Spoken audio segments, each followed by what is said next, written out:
So this is the first chapter after the prologue of Life is What You Make It by Preeti Sinoy.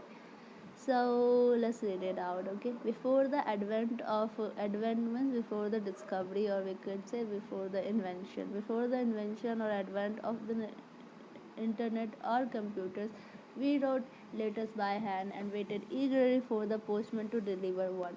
Those were the days of epic television drama serial like Bunyad and programs like Chitrahar, when television meant just one national channel and when video cassettes, cassettes recorded were still in vogue. So she said, like she saying a very old time when there was not that much advanced technology. It was very rare to see internet or a computer, right? Before, even before, she is saying that before everyone used to write letters to their friends, to their relative, or to anyone, right? And then one will wait for those letters very eagerly, and so it is the feeling very good now. So you can just send a WhatsApp message, you can make a call, but before it was very hard to talk with the person whom you want to, right? Looking back, I am surprised, given how conservative, strict, and Indian my parents were. They actually allowed me to write letters to a boy. My parents, no, no, my parents will never ever allow to write. So, but okay, leave it.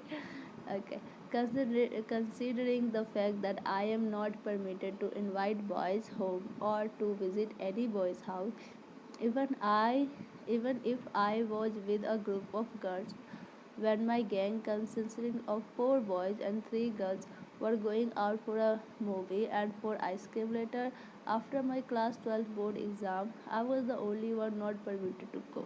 Perhaps they let me write letters as no one would see them, whereas going out for a movie or ice cream meant that people would see and they would talk. What if they would talk? So what?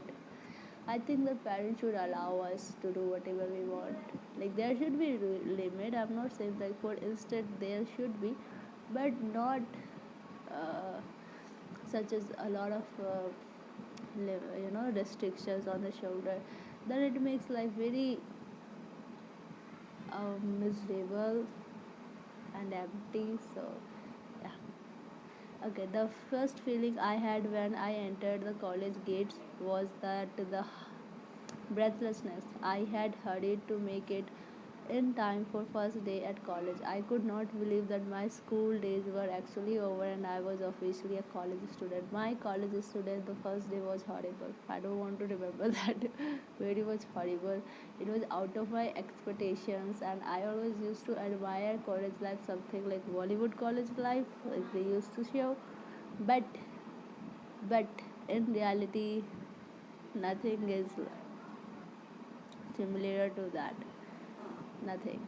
Everything is very unfamiliar, and teachers are not that good. Professors are kind of rude. Friends are dual faces. So you need to go through a lot to make to acing your college life. So yeah, difficult struggle. No more school uniforms, no more strict rules, no more being treated as a kid. I would be 18 on my next birth, then officially an adult. I feel excited as legally it meant I was eligible to carry and vote. The flip side immediately struck me too. I would no longer be a juvenile and could be arrested too. Of course, at time I had no idea how dangerously close I I'd come to it.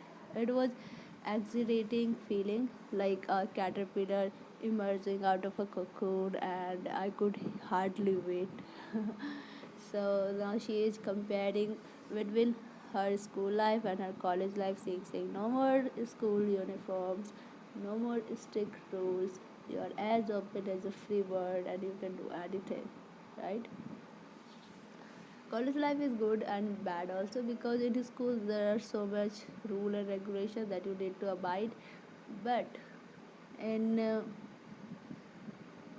in college's life it's much more free, and you get a good exposure to everything, so it would help you for your personal growth, like for building up your confidence.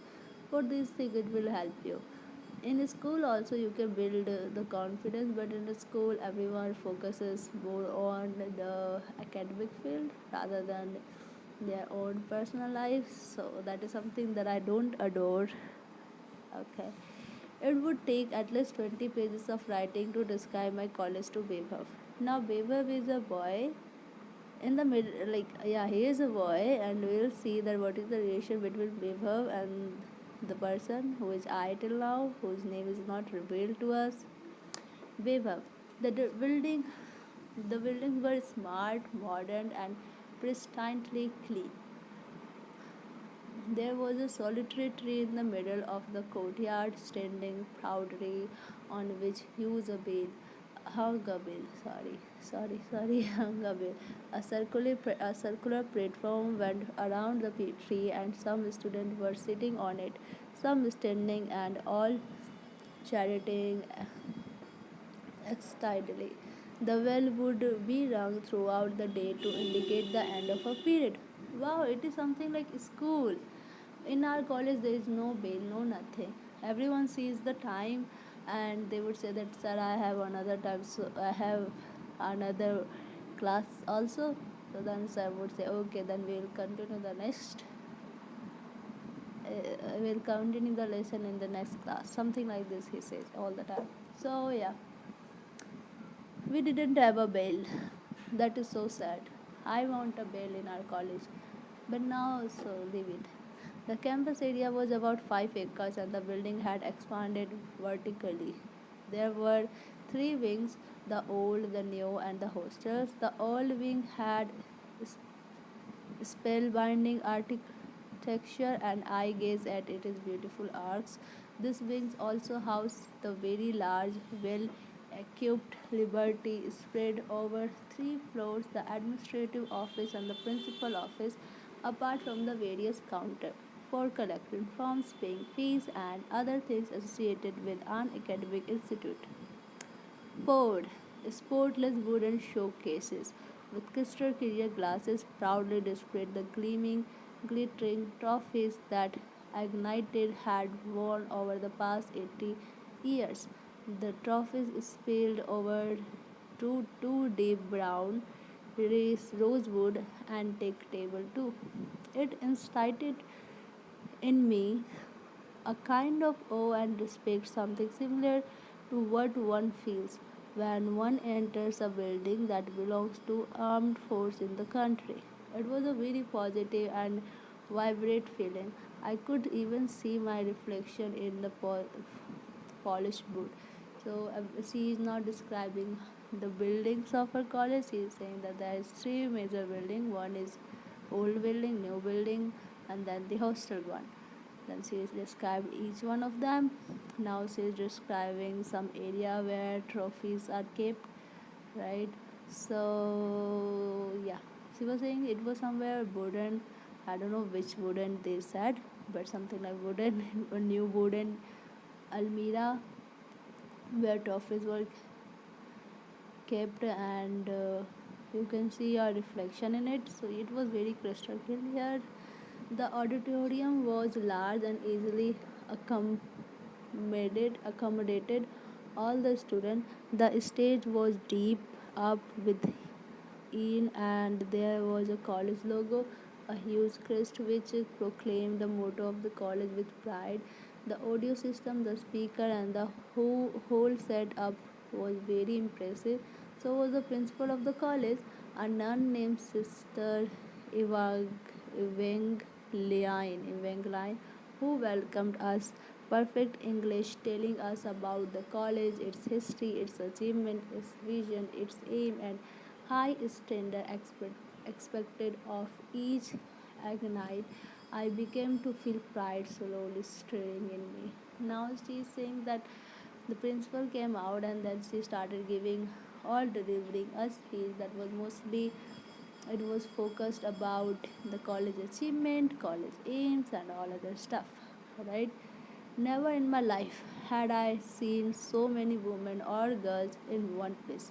Throughout my life, I had studied in co educational schools where men were a part of my world suddenly became thrust into an atmosphere without any had taken me completely by surprise. Everywhere I turned, looked or went, it was women, women, and more women.